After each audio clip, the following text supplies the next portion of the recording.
दोस्तों, अगर आप 90s के हैं तो आप बहू लक्ष्मी की कहानी अपने स्कूल के पाठ्यक्रम में जरूर पढ़े होंगे। आज मैं आपको वही कहानी सुनाने जा रही हूँ। कहानी अच्छी लगे तो लाइक और चैनल को सब्सक्राइब जरूर कीजिएगा। तो चलिए कर लेते हैं कहानी को स्टार्ट। किसी गांव में एक लकड़हारा रहता था। उसके 7 बेटे थे। ये सातों के सातों बेटे बहुत आलसी, वही बाप निकम्मा था। वो अपना गुजर बसर करने के लिए गांव के जमींदार को रोज एक एक गट्ठा लकड़ी देते, जिसके बदले में जमींदार उसको एक एक से अनाज देता था।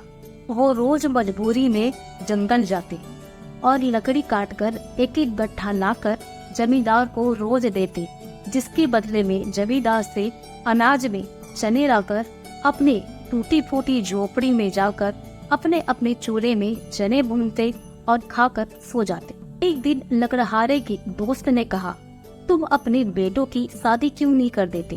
तो लकड़हारा अपने दोस्त को बोला कि ऐसे ही घर में खाने पीने के लाने पड़े हैं। अगर बेटों की शादी कर दूंगा तो बहुओं को क्या खिलाऊंगा? वैसे भी बड़े बेटे की शादी करे 5 साल हो गया है, लेकिन बहू का गौना अभी तक नहीं कराया है। इस पर उसके दोस्त ने बोला, अरे हाँ, ये तो मैं भूल ही गया था, तुम्हें अपनी बहू का गौना करा लेना चाहिए। इस पर लकड़हारा गुस्से में चिल्लाया, अरे नहीं, उस मनहूस का नाम मत लो। जिस साल मैंने अपने बड़े बेटे की शादी की, बहू घर आई, उसी साल मेरी घरवाली चल बसी। अगर उस मनहूस को दोबारा मैं घर में लाऊंगा तो घर का सत्यानाश हो जाएगा। इस पर उसका दोस्त बोला, भाई, मरने जीने का इंसान पर क्या वश, ये तो परमात्मा का काम है। तुम्हें अपनी बड़ी बहू का गौना करा लेना चाहिए। आखिर उसकी भाई भौजाई भी उसको अपने घर कब तक रखेंगे, और इससे तुम्हारा भी तो अपशकुन होगा। ऐसा बार बार लोगों के कहने पर लकड़हारा अपने बड़े बेटे को बहू को लेवा लाने के लिए भेज देता है। बेटा भी बहू को गौना करा के लाके पड़ोसी के घर में छोड़कर जंगल चला जाता है लकड़ी काटने। इधर पड़ोसी दुल्हन को उसका असली घर दिखाया। घर की जगह पर एक टूटी फूटी झोपड़ी भर थी, जो भिखमंगों का अड्डा लगता था। झोपड़ी के अंदर 8 चूल्हे बने थे और वहाँ पे कभी झाड़ू नहीं लगी थी। पूरी झोपड़ी कचरे से भरी थी। घर की ऐसी हालत देखकर बहू को रोना आ गया, लेकिन उसने अपने नसीब को नहीं कोसा। वो तुरंत अपने काम में जुट गई। उसने एक चूल्हे को छोड़कर बाकी 7 चूल्हे तोड़ डाले। एक झाड़ू बना के पूरे घर की अच्छी तरह से साफ सफाई करके शाम को उन लोगों के आने का इंतजार करने लगी। शाम को जब लकड़हारा अपने बेटों के साथ में मजदूरी लेकर घर पहुंचा तो घर की साफ सफाई देखकर सभी बहुत खुश हुए, लेकिन जब उन्हें अपने अपने चूल्हे नहीं दिखे तो वो आग बबूला हो गए। उसमें से एक भाई बोला, अरे ये तो आते ही घर का सत्यानाश करने में तुल गई। अपने पति का चूल्हा तो बना रहने दिया, बाकी हमारे जितने भी चूल्हे थे सबको तोड़ डाले। अब एक चूल्हे में हम इतने सारे चने कैसे भूनेंगे, और इनको भूनने में बहुत समय लगेगा, और भूख के मारे हमारी जान निकल जा रही। ये सब बातें बहू सुन रही थी। उसने हाथ मुंह धोने के लिए इन लोगों को पानी दिया और चटाई बिछा दी। साथ ही चूल्हे में आग सुलगा दी और अपने ससुर से बोली, आप लोग हाथ पैर सीखिए, तब तक मैं खाना बना कर लाती हूँ। ये बोलकर बहू सारे चने को लेकर पड़ोसी के घर चली गई। वहाँ पे जाके उसने सभी चने को पीसा। उसमें से आधे चने के आटे की रोटियां बनाई और आधा बचा लिया। इधर सभी लोग भूख के मारे छटपटा रहे थे। तभी बहू रोटी और साग लेकर घर आ गई।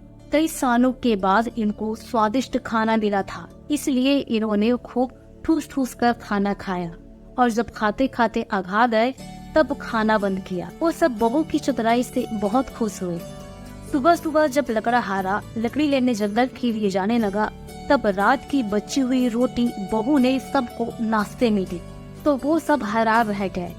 पहले तो वो एक ही शाम में सारे चने थक जाते थे, लेकिन फिर भी उनका पेट नहीं भरता था। लेकिन अब घर में एक खाने वाला बढ़ गया है, और उतने ही अनाज में ही ये लोग भर पेट भोजन कर पाए, और सुबह नाश्ता भी। इसलिए सब ने बहू की बहुत तारीफ की। शाम को जब वो मजदूरी करके घर लौटे तो घर में खाना पहले से तैयार मिला। बहू कल की बची हुई आटे की रोटियां और बेसन की कढ़ी बना के रखी थी। आते ही तुरंत सब हाथ मुंह धोकर खाना खाने बैठ गए। वो सब यही सोच रहे थे कि ऐसी चतुर बहू को इतने साल घर न लाकर उन्होंने बेकार ही कष्ट झेले। तीसरे दिन जब वो सब जंगल जा रहे थे तभी बहू ने अपने ससुर से कहा कि आप सब घर के लिए भी थोड़ी थोड़ी लकड़ियाँ लेके आइएगा। वो सब बहू की बात को टाल ना सके और शाम को लकड़ी का एक एक छोटा गट्ठा लेकर घर आए। अब इन सब लकड़ियों को बहू पड़ोस में बेचकर घर में नमक, तेल, मसाला आदि का इंतजाम कर लिया। एक दिन बहू ने ससुर से पूछा, क्या आप लोग को जमींदार मजदूरी में अनाज में केवल चने ही देता है या कोई दूसरा अनाज भी दे सकता है? इस पर ससुर ने कहा कि बेटी, जमींदार तो लकड़ी के बदले कोई भी अनाज एक एक सिर देने का इंतजाम कर रखा है। तो बहू ने कहा कि अब से मजदूरी में रोज नया नया अनाज बदल कर लाया कीजिएगा।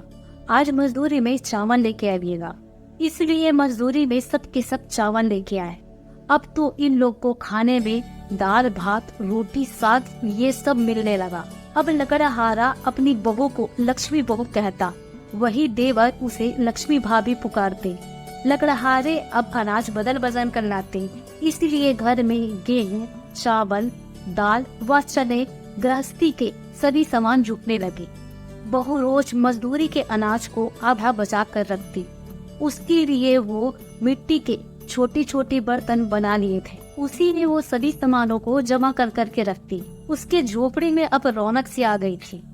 कुछ दिनों के बाद में बहू ने अपने ससुर को मजदूरी में जाना बंद करवा दिया।